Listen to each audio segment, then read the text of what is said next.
Rangkaian serangan Amerika Serikat dan Arab Saudi ke Irak, pemirsa, memicu kecaman keras dari pihak Baghdad yang menilai sebagai pelanggaran kedaulatan negara.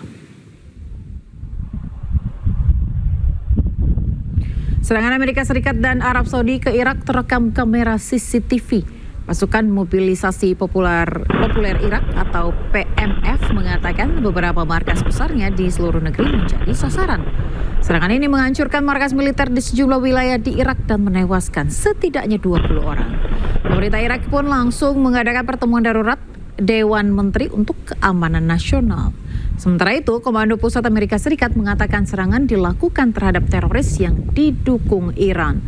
Amerika mengklaim telah melancarkan 30 serangan dalam 72 jam terakhir.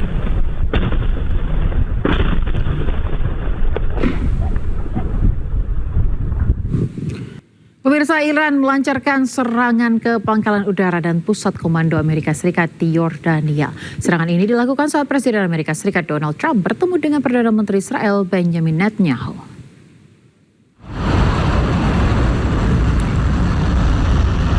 Garda Revolusi Iran merilis video detik-detik saat rudal balistik diluncurkan ke Yordania. Mereka menargetkan pangkalan udara Angkatan Darat Amerika Serikat dan markas komando pusat di Yordania dengan beberapa rudal balistik. Iran mengklaim serangan sebagai tanggapan atas tindakan agresif Amerika Serikat terhadap anak-anak. Hal ini dituliskan dalam rudal yang diluncurkan ke target-target mereka. Sementara itu, militer Yordania mengumumkan berhasil mencegat 5 rudal balistik yang diluncurkan Iran.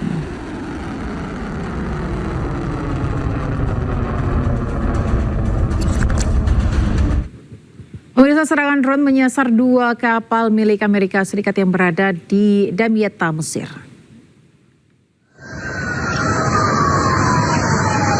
Ledakan hebat mengguncang kawasan pelabuhan Damietta, Mesir. Sebuah drone kamikaze menghantam 2 kapal tanker milik Amerika Serikat yang tengah bersandar.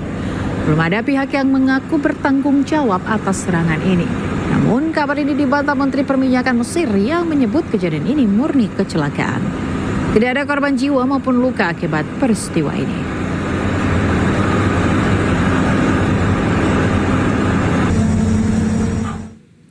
Ya, pemirsa, puluhan tentara Irak tewas atas serangan udara Amerika Arab Saudi.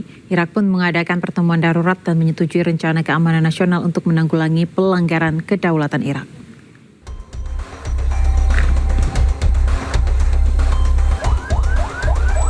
Ratusan orang berkumpul di Baghdad, Irak pada hari Rabu waktu setempat. Mereka berduka atas anggota pasukan mobilisasi rakyat Irak atau PMF yang tewas. Tentara Irak tewas dalam serangan udara gabungan Amerika Serikat Arab Saudi di seluruh negeri. Departemen Bimbingan Ideologi PMF mengkritik pemerintah telah gagal melindungi Irak. أين التسليح؟ أين حماية أبنائنا؟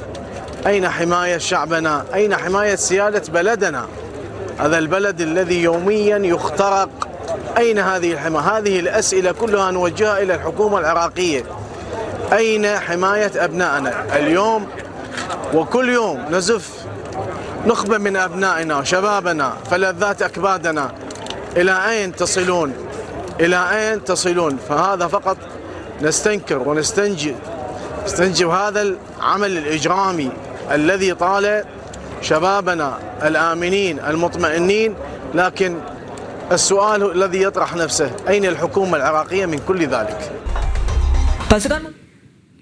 Pemirsa, Iran melancarkan serangan ke pangkalan udara dan pusat komando Amerika Serikat di Yordania. Serangan ini dilakukan saat Presiden Amerika Serikat Donald Trump bertemu dengan Perdana Menteri Israel Benjamin Netanyahu.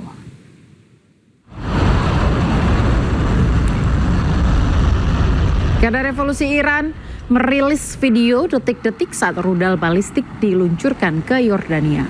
Mereka menargetkan pangkalan udara Angkatan Darat Amerika Serikat dan markas komando pusat di Yordania dengan beberapa rudal balistik.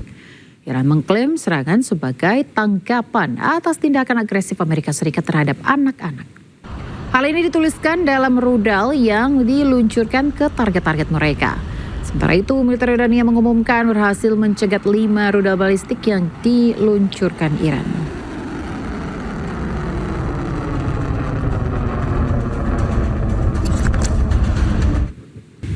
Sepanjang 2026 sudah selusin kepala daerah terjaring operasi tangkap tangan KPK. Yang terbaru pemirsa, Bupati Pemalang Anom Widiantoro bersama 20 orang lainnya terjaring OTT KPK. Gimana Pak? Situasi kita minta maaf semua. Minta maaf ya.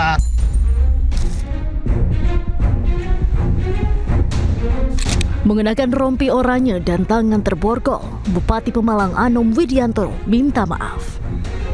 Anom keluar dari gedung KPK bersama 3 orang lainnya dikawal ketat penyidik KPK dan polisi dijebloskan ke tahanan. Bupati Pemalang Anom Widiantoro ditetapkan sebagai tersangka usai terjaring operasi tangkap tangan bersama 20 orang lainnya di Jakarta, Pemalang, dan Purworejo. Anom diduga melakukan pemerasan melalui orang kepercayaannya ke sejumlah perangkat daerah maupun rekanan swasta. Total terkumpul 1,98 miliar rupiah.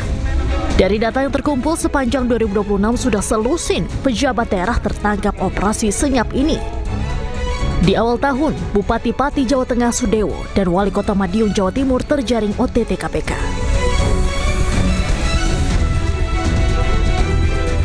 Sementara bulan Maret, 3 pejabat daerah kembali terjaring, yakni Bupati Pekalongan, Bupati Rejang Lebong, dan Bupati Cilacap.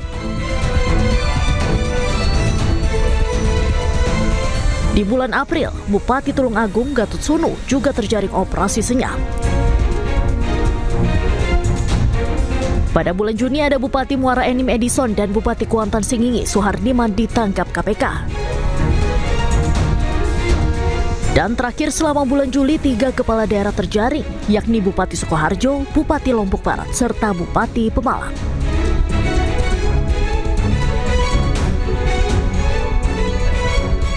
Ini artinya rata-rata 2 kepala daerah tiap bulannya terjaring OTT KPK. Kasus terakhir tertangkapnya Bupati Pemalang menambah daftar panjang kepala daerah terjaring operasi tangkap tangan KPK. Jabatan kepala daerah rentan terhadap tindak pidana korupsi pernah diungkap jubir KPK Budi Prasetyo. Mahalnya ongkos politik dalam pemilihan kepala daerah menjadi penyebab terbesar.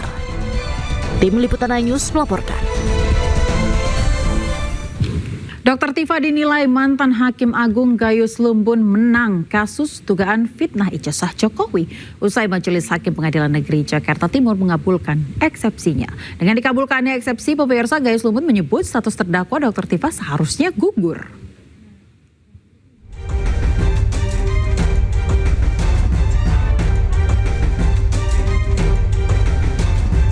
Keputusan setelah Majelis Hakim Pengadilan Negeri Jakarta Timur mengabulkan nota keberatan yang diajukan Dr. Tifa dalam perkara dugaan pencemaran nama baik terkait polemik ijazah Presiden ke-7 Joko Widodo Kamis pekan lalu.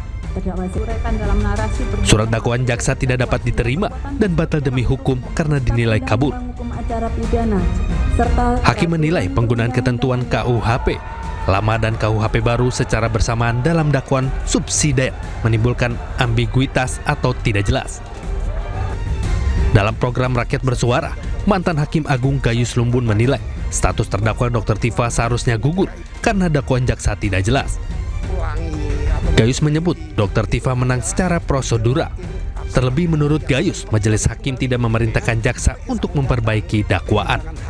Dengan dihentikannya perkara ini tidak masuk ke keberlanjutan proses pembuktian saksi dan sebagainya, ini dapat dikatakan Dr. Tifa sudah menang. Sudah menang? Sudah menang. Kenapa? Secara prosedural. Oke. Ya, jadi dengan kata lain, karena kemenangan ini sudah dicapai oleh Dr. Tifa, maka Dr. Tifa tidak punya kedudukan lagi sebagai terdakwa.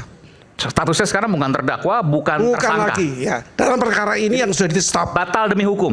Bisa dikatakan batal demi hukum. Karena ini kembali kepada JPU dan tidak memerintahkan atau meminta agar diperbaiki. Tidak ada permintaan dari hakim, tidak ada perbaikan. Oleh karena itu saya menggunakan ketentuan bahwa legal in concreto ada putusan hakim. KUHP dan sebagainya itu legal in abstracto, masih abstrak. Tapi putusan ini yang konkret. Namun ternyata jaksa telah memperbaiki dakwaan dan telah melimpahkan kembali ke Pengadilan Negeri Jakarta Timur. Rencananya sidang pertama akan digelar pada Kamis 6 Agustus pekan depan. Dari Jakarta, Tim Liputan iNews melaporkan. Dokter, izin dokter.